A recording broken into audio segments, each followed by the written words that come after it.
I think our first notable uh, television news event happened when we were in competing with two stations. Uh, KTTV Channel 11 came on the air, and at that point we were destined to be in a headlong battle of competition as far as on the air breaking news stories. And then later on, Channel 9 started getting involved. We were all neophytes in a sense, so it wasn't as though that one had any advantage over the other. We really wanted to always get to stories first, and a lot of times we did, but not all the time.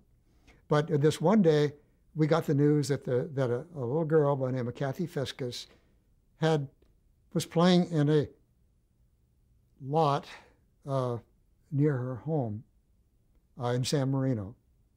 And she had fallen down. She was playing. She fell down a well casing, and she was stuck in there. She was 100 feet down in this well casing. And this well casing was only about 14 inches, so she had very little chance of getting out. So when we got that story, we zipped over there with our mobile units, and they were embryonic compared to what we had. We had no remote power. We were looking to get power from some commercial outlet and so forth.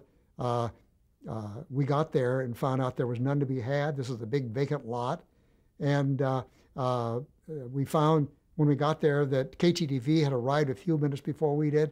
And they couldn't do anything because they had no power either. We just didn't know about all this. We just expected the power would be there. We didn't have communications. We thought there'd be a phone line somewhere that we could tie into and have communications. There was none because here we are on this big vacant lot and nothing there. So, and of course, they were in the same boat. So particularly, it was between mostly KTTV, Channel 11, and ourselves, KTLA.